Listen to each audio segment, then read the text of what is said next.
बिस्मिल्लाहिर्रहमानिर्रहीम ते अस्सलामुअलैकुम।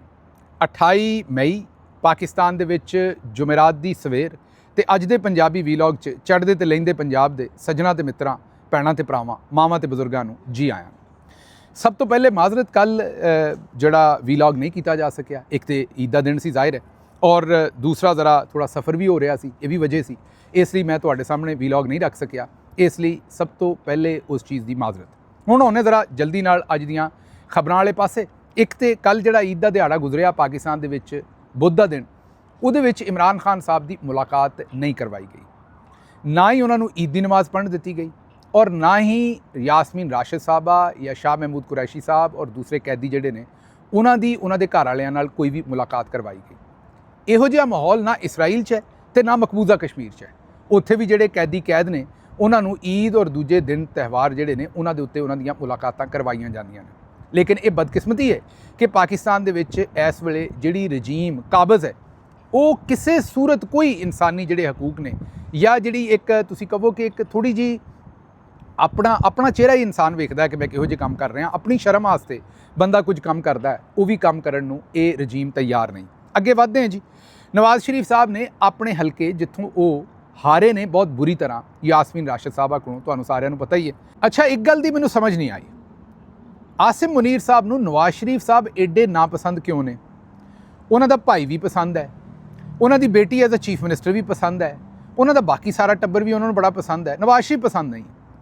जितवाया तो पूरी नून लीग नूं आसिम मुनीर साहब ने फॉर्म 47 ते, लेकिन जिस वेले उन्होंने नवाज शरीफ साहब नूं जितवाया तो एडा गंदियां करके जितवाया कि उहदे नालों ना जितवाउंदे ते चंगा सी।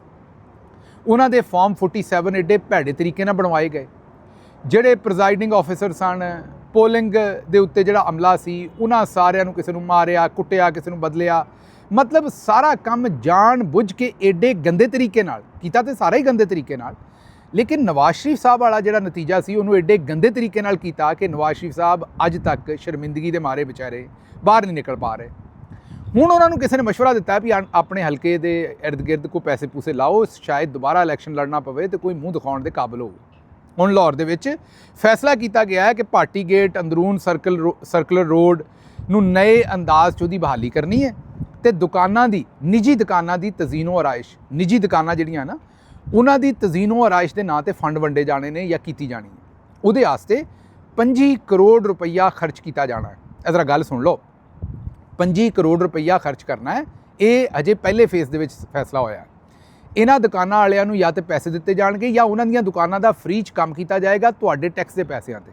मकसद की है कि जी ताजर अजकल नाराज़ ने, तो ज़रा उन्हां नूं वापस अपनी जेब च पा लईए।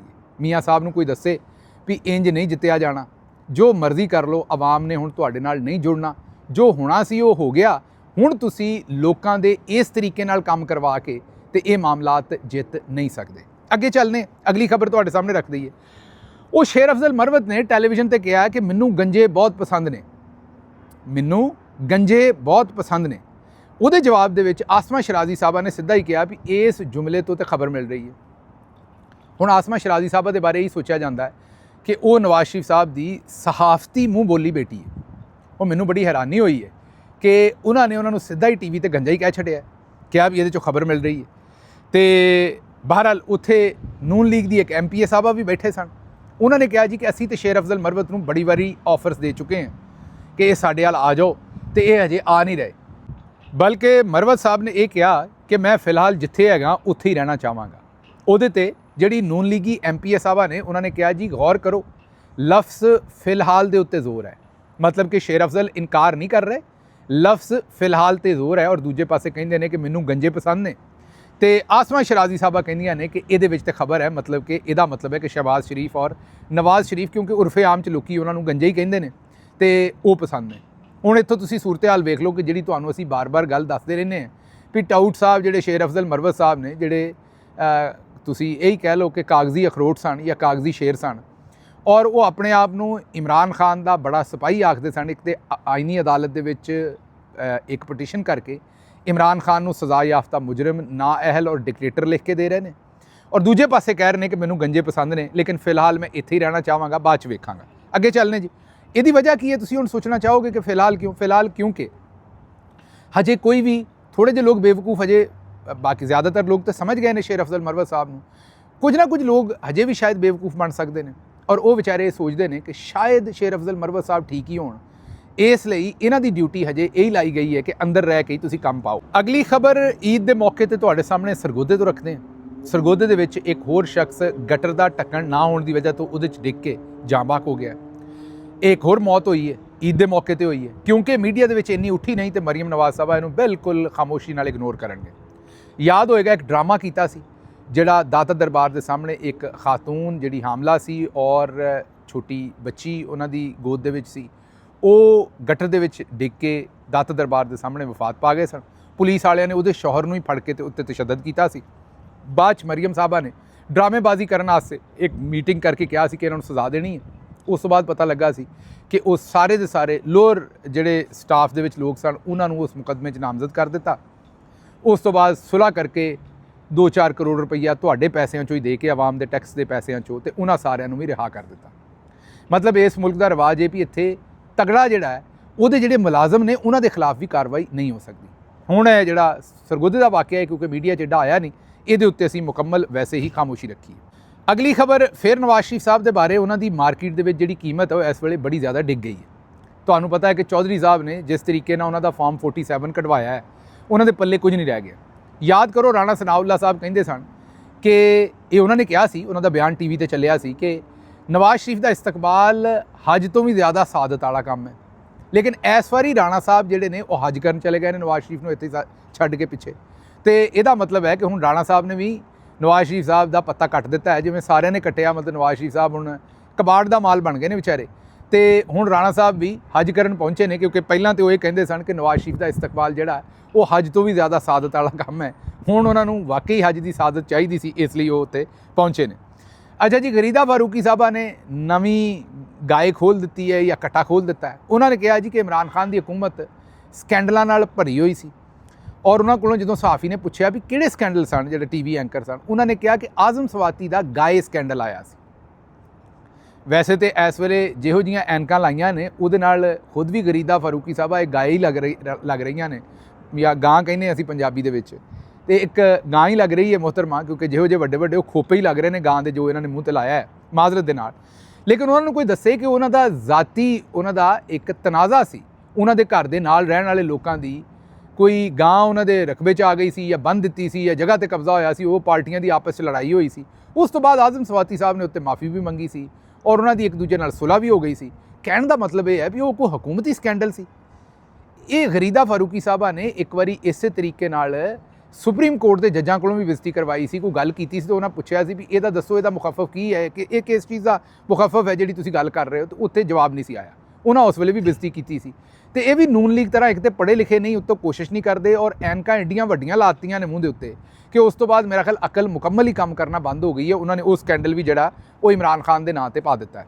ਡਾਕਟਰ ਫਰਕ ਸਲੀਮ ਦੱਸਦੇ ਨੇ ਕਿ ਇਸ ਹਕੂਮਤ ਨੇ ਹਰ MNA ਨੂੰ 100 ਕਰੋੜ ਔਰ ਹਰ MPA ਨੂੰ 30 ਕਰੋੜ ਰੁਪਏ ਦਿੱਤੇ ਨੇ, ਯਾਨੀ ਮਜਮੂਈ ਤੌਰ ਤੇ 700 ਅਰਬ ਰੁਪਏ MPAs ਔਰ MNAs ਦੇ ਵਿੱਚ ਵੰਡ ਦਿੱਤੇ ਨੇ। ਇਹ ਕਿਉਂ ਵੰਡੇ ਜਾਂਦੇ ਨੇ?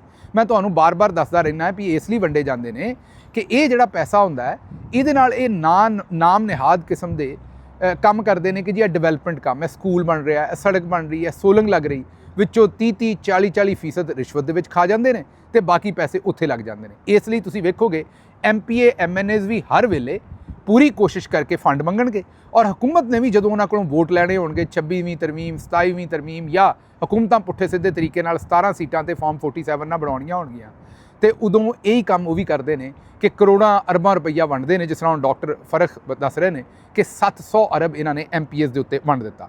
ਅਗਲੀ ਖਬਰ, ਨਨਕਾਣਾ ਸਾਹਿਬ ਕੁਰਬਾਨੀ ਦੇ ਬੈਲ ਦਾ ਵੀਲ ਚੇਅਰ ਤੇ ਜਾਂਦੇ ਹੋਏ ਮਾਜ਼ੂਰ ਸ਼ਖਸ ਤੇ ਹਮਲਾ, ਬੈਲ ਦੀ ਟੱਕਰ ਨਾਲ ਮਾਜ਼ੂਰ ਸ਼ਖਸ ਜ਼ਖਮੀ ਹੋ ਗਿਆ।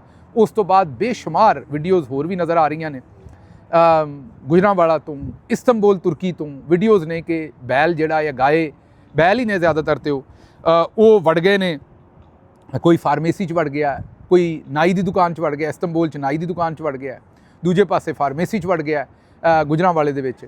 ਅੱਛਾ, ਇਹਦੇ 'ਚ ਮੈਂ ਖਬਰ ਕਿਉਂ ਦੇ ਰਿਹਾ, ਇਹਦੇ 'ਚ ਤੁਹਾਨੂੰ ਗੁਜ਼ਾਰਿਸ਼ ਸਿਰਫ ਇਹ ਕਰਨੀ ਹੈ ਕਿ ਜਾਨਵਰ ਵੀ ਰੱਬ ਦੇ ਬਣਾਏ ਜਾਨਵਰ ਨੇ, ਇਹਨਾਂ ਨੂੰ ਵੀ ਰੱਬ ਨੇ ਅਕਲ ਦਿੱਤੀ ਹੈ।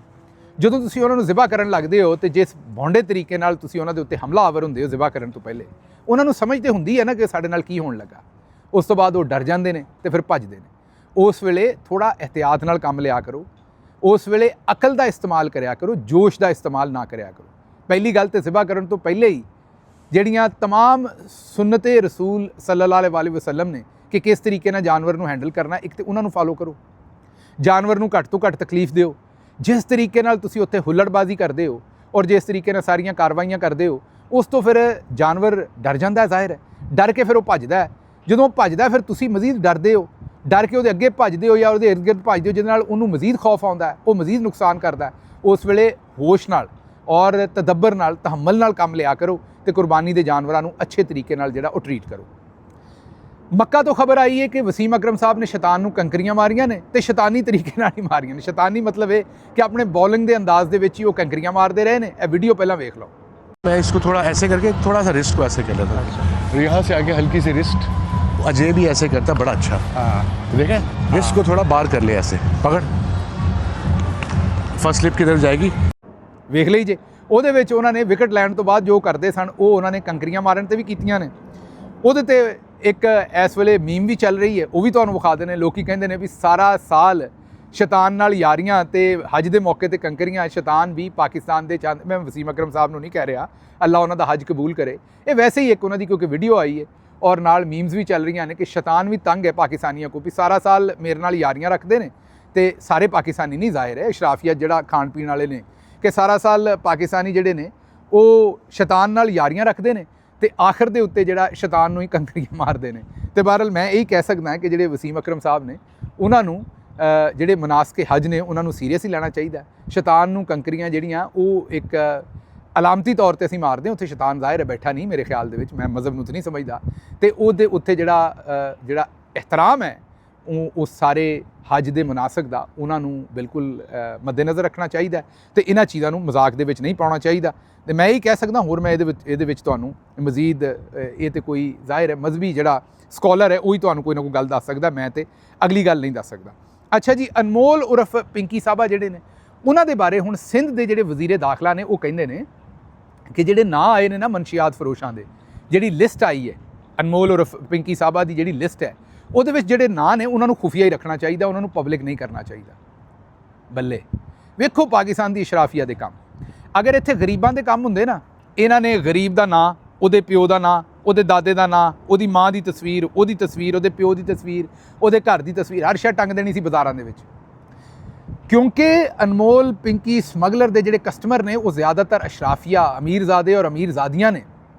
ਇਸ ਲਈ ਉਹਨਾਂ ਨੇ ਕਿਹਾ ਵੀ ਉਹਨਾਂ ਦੇ ਨਾਂ ਖੁਫੀਆ ਹੀ ਰਹਿਣ ਤੇ ਚੰਗਾ ਨੇ। ਮੈਂ ਨਹੀਂ ਕਹਿੰਦਾ ਕਿ ਪਬਲਿਕ ਕਰੋ ਜਾਂ ਨਾ ਕਰੋ, ਲੇਕਿਨ ਮੈਂ ਤੁਹਾਨੂੰ ਇਹਨਾਂ ਦੇ ਕਾਰਨਾਮੇ ਦੱਸ ਰਿਹਾ ਕਿ ਗੌਰ ਕਰੋ ਕਿ ਜਦੋਂ ਕੋਈ ਅਮੀਰ ਇੱਕੋ ਹੀ ਕੰਮ ਪਾਉਂਦਾ ਹੈ ਤੇ ਕੀ ਕਰਦੇ ਨੇ, ਤੇ ਜਦੋਂ ਕੋਈ ਗਰੀਬ ਕਰਦਾ ਹੈ ਤੇ ਉਦੋਂ ਕੀ ਕਰਦੇ ਨੇ। ਗਰੀਬਾਂ ਦੇ ਬਾਰੇ ਇਹਨਾਂ ਦਾ ਤਸੱਸਬ ਕੀ ਹੈ, ਉਹਨਾਂ ਦੀ ਹਰ ਸ਼ੈ ਹੀ ਇਹ ਪਬਲਿਕ ਕਰਕੇ ਰਾਜ਼ੀ ਨੇ। ਔਰ ਜਿਹੜੇ ਤਗੜੇ ਨੇ ਉਹਨਾਂ ਦੇ ਭੈੜੇ ਕੰਮ ਵੀ ਫੜ ਲੈਣ ਤੇ ਕਹਿੰਦੇ ਨੇ ਵੀ ਇਹਨਾਂ ਦੇ ਨਾਂ ਖੁਫੀਆ ਹੀ ਰੱਖੋ। ਇੱਕ ਵਾਰੀ ਫਿਰ ਤੁਹਾਨੂੰ ਈਦ ਮੁਬਾਰਕ। ਤੇ ਮੈਂ ਇੱਕ ਵਾਰੀ ਫਿਰ ਇਹੀ ਗੁਜ਼ਾਰਿਸ਼ ਕਰਾਂਗਾ ਕਿ ਕੁਰਬਾਨੀ ਦੇ ਅਜੇ 2 ਦਿਨ ਹੈ ਨੇ। ਜਿਹੜੇ ਵੀ ਜਾਨਵਰ ਕੁਰਬਾਨ ਕਰਨੇ ਨੇ ਉਹਨਾਂ ਨੂੰ ਇਹਤਰਾਮ ਨਾਲ, ਇੱਜ਼ਤ ਨਾਲ, ਪਿਆਰ ਨਾਲ ਉਹਨਾਂ ਨੂੰ ਟਰੀਟ ਕਰੋ। ਉਹ ਰੱਬ ਦੀ ਰਾਹ ਤੇ ਉਹਨਾਂ ਦੀ ਜਾਨ ਜਾ ਰਹੀ ਹੈ, ਰੱਬ ਦੀ ਰਾਹ ਦੇ ਉੱਤੇ ਸਾਰਾ ਕੁਝ ਹੋ ਰਿਹਾ ਤੇ ਇਹਦੇ ਵਿੱਚ ਮਜ਼ਾਕ, ਠੱਠਾ, ਹੁੱਲੜਬਾਜ਼ੀ ਇਸ ਤੋਂ ਪਰਹੇਜ਼ ਕਰੋ। ਔਰ ਇਹ ਜਿਹੜੇ ਮਨਾਸਕ ਨੇ ਇਹਨਾਂ ਨੂੰ ਅਦਬੋ ਇਹਤਰਾਮ ਦੇ ਨਾਲ ਉਹਨਾਂ ਜਾਨਵਰਾਂ ਦਾ ਵੀ ਅਦਬ ਕਰੋ, ਕਿਉਂਕਿ ਉਹ ਜ਼ਾਹਿਰ ਹੈ ਉਹਨਾਂ ਦੇ ਵੀ ਹਕੂਕ ਨੇ ਔਰ ਦੱਸੇ ਹੋਏ ਨੇ ਰੱਬ ਨੇ ਸਾਨੂੰ। ਉਹਨਾਂ ਸਾਰਿਆਂ ਦੇ ਉੱਤੇ ਅਮਲ ਕਰੋ ਤੇ ਮੈਨੂੰ ਇੱਥੋਂ ਇਜਾਜ਼ਤ ਦਿਓ ਤੇ ਰੱਬ ਰੱਖ।